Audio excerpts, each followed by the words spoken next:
Friends, I am Kishan. Ambition पाठशाला में आपका स्वागत है। तो आज हम 12th क्लास की बुक इंडियन इकोनॉमिक डेवलपमेंट के second chapter 5 year plan in India goals and achievements के 4 पार्ट की स्टडी करेंगे। Let's begin.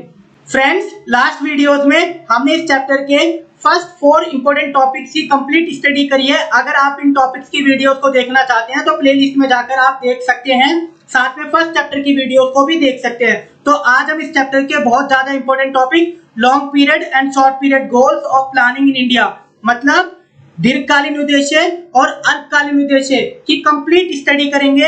Let's begin. Friends, topic को स्टार्ट करते हैं। लॉन्ग पीरियड गोल्स मतलब दीर्घकालीन उद्देश्य। तो जो लॉन्ग पीरियड गोल्स थे फ्रेंड्स, वो ईच 5 ईयर प्लान में कॉमन थे, सेम थे। जो फर्स्ट 5 ईयर प्लान था वो 1951 में लॉन्च हुआ था और जो लास्ट 5 ईयर प्लान था वो 2012 में लॉन्च हुआ था। प्लानिंग कमीशन के अकॉर्डिंग अब तक 12 5 ईयर प्लान सक्सेसफुली लॉन्च हो चुके थे, बट जो लॉन्ग पीरियड गोल्स थे वो ईच 5 ईयर प्लान में कॉमन थे। लॉन्ग पीरियड गोल्स के ऑब्जेक्टिव कंटिन्यूअस रहते थे ईच 5 ईयर प्लान के अंदर, उसके अंदर कोई भी चेंजेस नहीं हुआ करते थे। सेकंड, शॉर्ट पीरियड गोल्स मतलब अल्पकालीन उद्देश्य।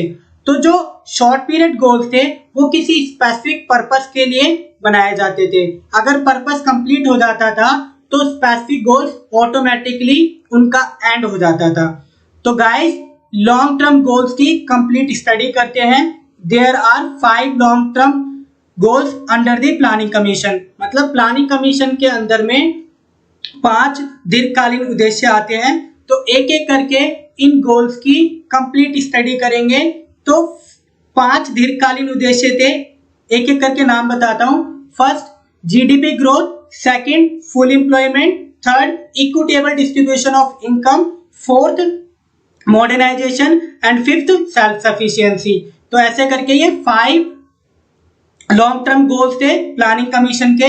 तो फर्स्ट गोल की स्टडी करते हैं, जीडीपी ग्रोथ। तो जो जीडीपी ग्रोथ था प्लानिंग का बहुत ही ज्यादा इंपॉर्टेंट गोल था।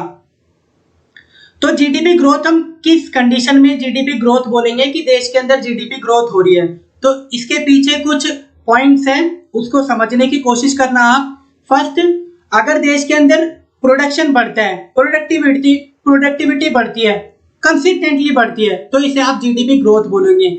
लोगों का जीवन स्तर बढ़ता है, इसे आप जीडीपी ग्रोथ बोलेंगे। तो गाइस, इसकी पॉइंट वाइज स्टडी करते हैं। तो जो जीडीपी ग्रोथ था, it was very important objective of planning. तो नियोजन का ये बहुत ही महत्वपूर्ण ऑब्जेक्टिव हुआ करता था। First point, long period consistently increase in level of production. तो मतलब जो प्रोडक्शन है उसके अंदर कंसिस्टेंटली इंक्रीज होना चाहिए, तभी जाके हम कहेंगे जीडीपी ग्रोथ हो रही है। Second point, it increase in GDP implies increase in level of output in the economy. मतलब अगर जीडीपी में वृद्धि होगी तो लेवल ऑफ आउटपुट भी इकोनॉमी के अंदर बढ़ेगा, प्रोडक्शन बढ़ेगा। Third point, it implies increase in flow of goods and services in the economy. अगर देश के अंदर जीडीपी ग्रोथ हो रही है, इसका मतलब वस्तु और सेवाओं के प्रवाह में भी कंटिन्यूअसली वृद्धि होती जाएगी। Fourth point, when the increase in flow of goods and services is consistent over a long period of time, it is called economic growth. तो गाइस, अगर देश के अंदर वस्तु और सेवाओं के प्रवाह में कंसिस्टेंटली वृद्धि होती है तो इसे आर्थिक विकास कहते हैं। अगर देश के अंदर वस्तु और सेवाओं के प्रवाह में कंसिस्टेंटली इंक्रीज होता है, वृद्धि होती है, तो उसे इकोनॉमिक ग्रोथ बोलते हैं। Increase in GDP depend on 3 factors. तो जो जीडीपी इंक्रीज होता है वो 3 फैक्टर्स के ऊपर डिपेंड करता है। तो first, increase in resource of country. अगर कंट्री के अंदर रिसोर्सेज बढ़ जाते हैं, प्रोडक्शन के रिसोर्सेज, तो जीडीपी ग्रोथ होएगा। Increase in productivity through innovative technology. तो अगर मान लो प्रोडक्शन के अंदर इनोवेटिव टेक्नोलॉजी आ गई तो जीडीपी ग्रोथ होएगी। एंड लास्ट, अगर नेचुरल रिसोर्सेज की संख्या में वृद्धि हो जाती है तो भी जीडीपी ग्रोथ होएगा। तो गाइस, ये लॉन्ग पीरियड गोल का फर्स्ट ऑब्जेक्टिव था जो हमने कंप्लीट इसकी स्टडी करी है। तो गाइस, जीडीपी ग्रोथ हम कब कहेंगे? जब इकोनॉमी के अंदर प्रोडक्शन में इंक्रीज हो, प्रोडक्टिविटी में इंक्रीज हो और वो भी कंसिस्टेंटली लॉन्ग टर्म के अंदर हो, तब जाके हम कहेंगे जीडीपी ग्रोथ हो रही है।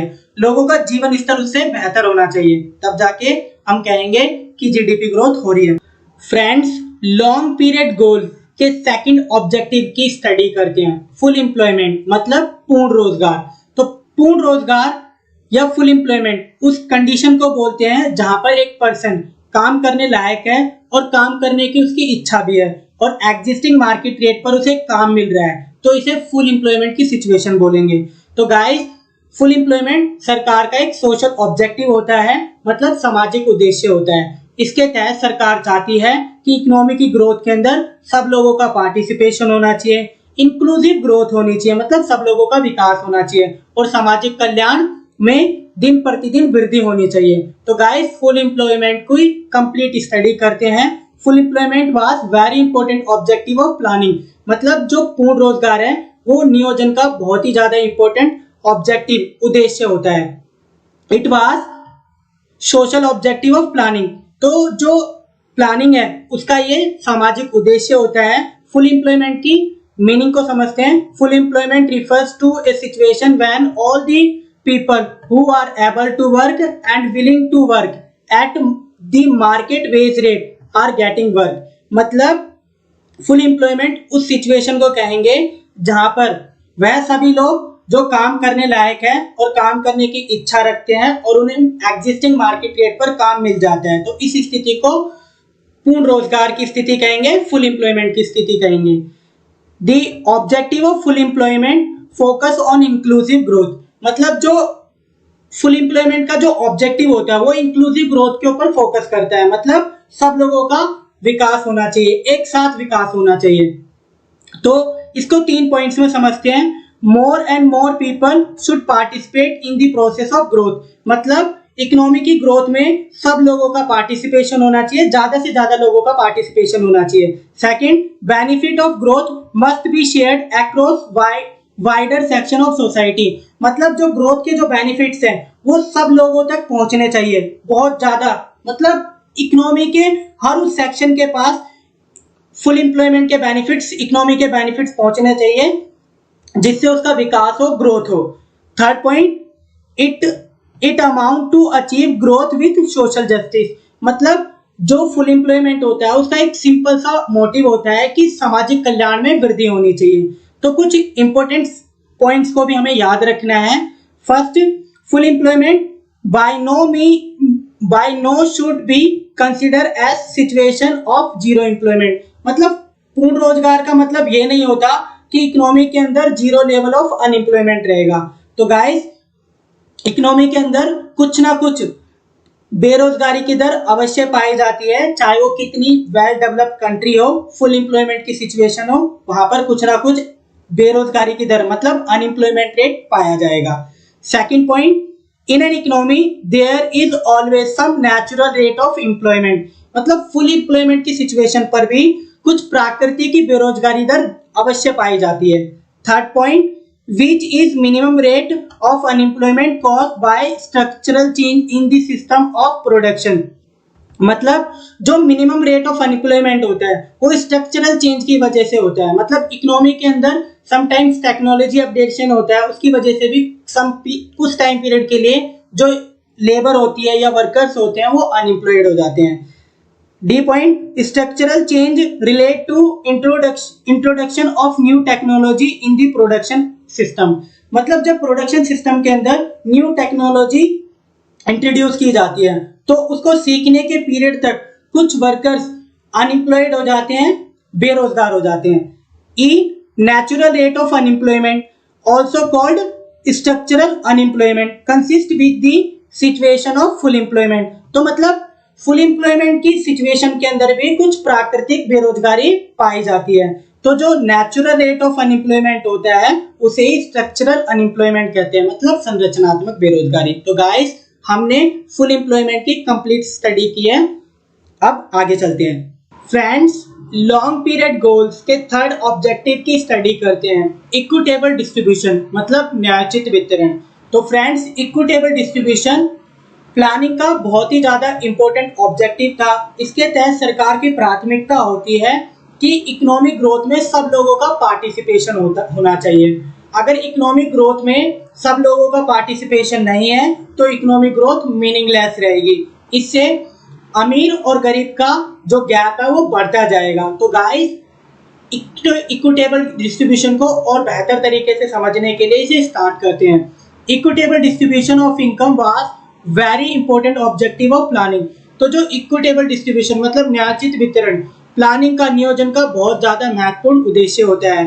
तो economic growth would become a meaningless exercise if the benefit of growth few hands in the society.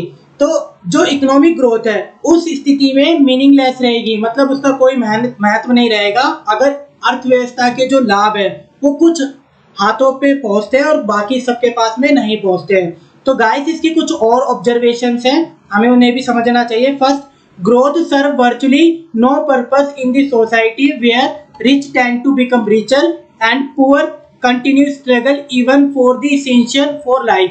मतलब अर्थव्यवस्था में ऐसा नहीं होना चाहिए, सोसाइटी के अंदर ऐसा नहीं होना चाहिए जिससे एक अमीर इंसान और अमीर होता जाए और एक गरीब इंसान अपनी basic life basic essential needs के लिए भी स्ट्रगल करता रहे। Second point, unequal distribution of income lead to society social unrest in this society. मतलब अगर अनइक्वल डिस्ट्रीब्यूशन होगा इनकम का, उसकी वजह से सोसाइटी के अंदर समाज के अंदर अनरेस्ट वाली सिचुएशन डेवलप होगी। Third, lead to class struggle. मतलब अगर सोसाइटी के अंदर अनइक्वल डिस्ट्रीब्यूशन होएगा उसकी वजह से कुछ इकोनॉमी के अंदर ऐसा सेक्शन डेवलप हो जाएगा जहां पर people born in poverty and will die in poverty. कुछ लोग गरीबी में पैदा होंगे और गरीबी में ही मर जाएंगे। Benefits of growth must be spread across all section of society. तो इक्विटेबल डिस्ट्रीब्यूशन का एक सिंपल सा मीनिंग ये भी है कि जो इकोनॉमी के जो बेनिफिट्स हैं वो सोसाइटी के अंदर हर सेक्शन के अंदर पहुंचने चाहिए। इकोनॉमी के जो बेनिफिट्स हैं, therefore distribution of income equitable, इसकी वजह से जो डिस्ट्रीब्यूशन ऑफ इनकम है वो इक्विटेबल बन पाए। मतलब इक्विटेबल डिस्ट्रीब्यूशन ऑफ इनकम का मतलब ऐसा नहीं है कि एक क्लर्क को और एक डॉक्टर को इक्वल इनकम मिलनी चाहिए। इसका मतलब ये है कि अगर डॉक्टर की सैलरी में इंक्रीमेंट होता है तो क्लर्क की सैलरी में भी इंक्रीमेंट होना चाहिए। इकोनॉमी के अंदर ऑलवेज स्किल के अकॉर्डिंग उसको उसकी सैलरी मिलनी चाहिए। ऐसा नहीं कि एक क्लर्क को भी सेम सैलरी मिल रही है और एक डॉक्टर को भी सेम सैलरी मिल रही है। इक्विटेबल डिस्ट्रीब्यूशन का मतलब ये है कि अगर डॉक्टर की सैलरी में इंक्रीमेंट हो रहा है तो एक पियोन या क्लर्क की सैलरी में भी इंक्रीमेंट होना चाहिए। Equitable distribution of income implies social equality. अगर इक्विटेबल डिस्ट्रीब्यूशन ऑफ इनकम होगा तो उसकी वजह से सोसाइटी के अंदर इक्वलिटी आएगी, समानता आएगी, मतलब रिच और पुअर पीपल्स का गैप कम होता जाएगा। Last point, equitable distribution of income lead to social welfare. अगर सोसाइटी के अंदर इक्वल डिस्ट्रीब्यूशन होगा तो उसकी वजह से सामाजिक कल्याण में भी वृद्धि होगी। तो गाइस हमने इक्विटेबल डिस्ट्रीब्यूशन की कंप्लीट स्टडी की, अब आगे चलते हैं। फ्रेंड्स, लॉन्ग पीरियड गोल्स के फोर्थ ऑब्जेक्टिव की स्टडी करते हैं मॉडर्नाइजेशन, मतलब आधुनिकरण।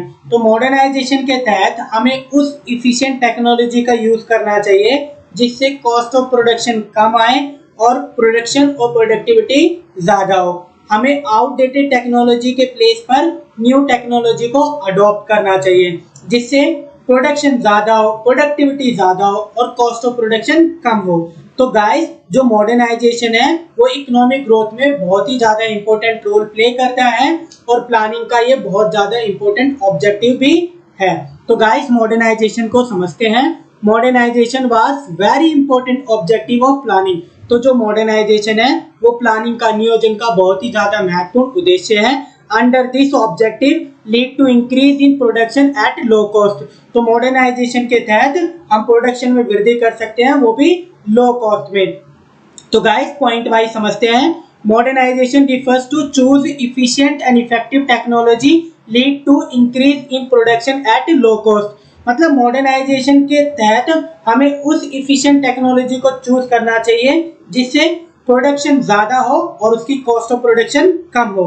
Second point, it refers to updation, discover and updation of modern technology in the process of growth. मतलब हमें इकोनॉमी की ग्रोथ एंड प्रोसेस के लिए हमें अपनी टेक्नोलॉजी को अपडेट करते रहना चाहिए और उसकी डिस्कवरी करते रहना चाहिए। हमें आउटडेटेड टेक्नोलॉजीज का त्याग कर देना चाहिए और न्यू टेक्नोलॉजीज को अडॉप्ट करना चाहिए। Third point, production can be increase either by increase in the producing resources और बाय यूजिंग इनोवेटिव टेक्नोलॉजी। तो हम प्रोडक्शन के अंदर दो ही तरीके से वृद्धि कर सकते हैं, या तो हम अपने रिसोर्सेज के अंदर वृद्धि कर ले या तो हम इनोवेटिव टेक्नोलॉजी का यूज करें। तो guys, innovative technology increase in production में बहुत ही ज्यादा इंपॉर्टेंट रोल प्ले करती है। Fourth point, we have to encourage new technology. हमें नई तकनीक को प्रोत्साहित करना चाहिए, बिकॉज जो मॉडर्न टाइम है वो साइंस का और टेक्नोलॉजी का है। तो गाइस देखो, modern age is the age of science and innovation. तो जो मॉडर्न एज है वो साइंस और इनोवेशन का टाइम है। Science has offer a new way of doing things. मतलब जो साइंस है वो कार्य करने के नए तरीके सिखाता है। For example, green revolution and IT revolution. तो जो गाइस ग्रीन रेवोल्यूशन था, हाई यील्ड और वैरायटी सीड्स टेक्नोलॉजी थी, उसके तहत हम सेल्फ सफिशिएंट बन पाए फूड ग्रेन के अंदर।